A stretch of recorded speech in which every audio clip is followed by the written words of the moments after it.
Hi எல்லாருக்கும் வணக்கம். நீ பார்த்தா அருமை தம்பி என்னப்பா கானாராம் அருமை தம்பி வந்திருக்காரு. பார்த்தீங்கன்னா இப்போ புதுசாக ஒரு லவ் சாங் ஒன்று பண்ணியிருக்காரு. வேறு லெவலில் பாடி அவரே எழுதி அவரே பாடியிருக்காரு. ஃபஸ்ட்டு சாங் கேளுங்க, அப்புறம் அவரோட ஸ்பீச்சை கேளுங்க.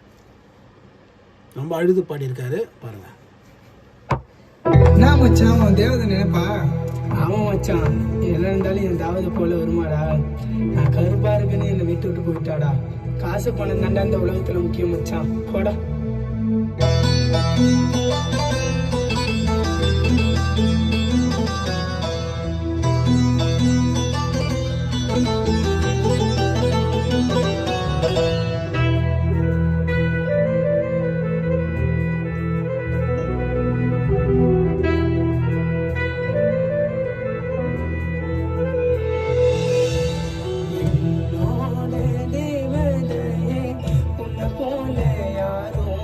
உன்னோட அழகுல மாமே மயங்கிட்டண்டி செல்ல புள்ள. உனக்காக உயிரையும் தருவேண்டி ஏன் காதலி. ஊனே சொன்னா ஓடி வருவேண்டி. உனக்காக உயிரையும் தருவேண்டி ஏன் காதலி.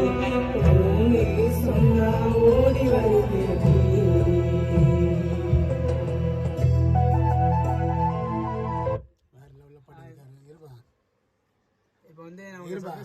நான் பேசுகிறேன். சூப்பராக பாடிக்கிறாரு. பார்த்தீங்கன்னா பயங்கரமான ஒரு ஃபீலு. அவர் இன்னும் லவ் பண்ணல. இன்னும் லவ் பண்ணியிருந்தாருன்னா பயங்கரமாக பாடிடுவாப்புல. அவர் லவ் பண்ணல, அது தேடி வரும்போது லவ் பண்ணிட்டு தான் வருவாப்புல.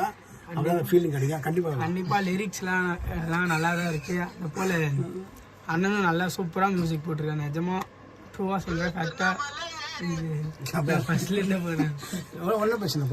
உண்மையாக சொல்கிறேன். அண்ணன் வந்து சூப்பராக மியூசிக் போட்டிருக்கேன். அந்த போல் என்னால் முடிஞ்ச உழைப்பை நானும் போட்டிருக்கேன். இந்த சாங் வந்து ஒரு வைபாக, எல்லாத்துக்கும் ஒரு லவ் ஃபெயிலியர் வைபாக இருக்குன்னு நான் எதிர்பார்க்குறேன்.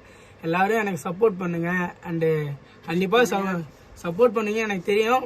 லைக் பண்ணுங்க, ஷேர் பண்ணுங்க, சப்ஸ்கிரைப் பண்ணுங்க. ஃபர்ஸ்ட் வந்து கள்ளக்குறிச்சியை பற்றி ஒரு பாடல் பாடியிருந்தாரு, அந்த ஊரை பற்றி. இப்போ ஃபர்ஸ்ட் டைம் வந்து ஒரு லவ் பற்றி ஒரு பாடியிருக்காரு. அவரே எழுதி அவரே இன்ஸ்டாவில் கொஞ்சம் நல்ல அவரோட பாடல் எல்லாமே இது. அவரோட இன்ஸ்டா ஐடி சொல்லுவார், என்னன்னு சொல்லுப்பா. கானாராம் அஃபிஷியல், அதில் தான் வரும். எல்லாரும் பாருங்க, கானாராம் அஃபிஷியல். ஆமாம், நிறைய பாட்டு வரும். சப்போர்ட் பண்ணுங்கள். ஃபர்ஸ்ட் ட்ரை பண்ணியிருக்காரு லவ் சாங்கு. வேறு லெவலில் ட்ரை பண்ணி சூப்பராக இருக்குது. கண்டிப்பாக மியூசிக்கெல்லாம் இன்னும் ஃபினிஷ் பண்ணிட்டு வரும்போது வேறு லெவலில் இருக்கும். கண்டிப்பாக சப்போர்ட் பண்ணுங்கள். இது போல் வளர்ந்துட்டு வர கலைஞர்கள் எல்லாம் இங்கே தங்கி வேலை செஞ்சுட்டு, ஊர்லேருந்து கள்ளக்குறிச்சியில் வந்து இங்கே தங்கி வேலை செஞ்சு அதுலேருந்து காசை சேர்த்து வச்சு ரொம்ப நாள் கழிச்சு வராப்புல. 6 மாதம் கழிச்சு இப்போ வந்துருக்காப்புல. இதுக்கப்புறம் மாதம் ஒரு படம் கண்டிப்பாக பண்ணுவார். சப்போர்ட் பண்ணுங்கள். தேங்க்யூ.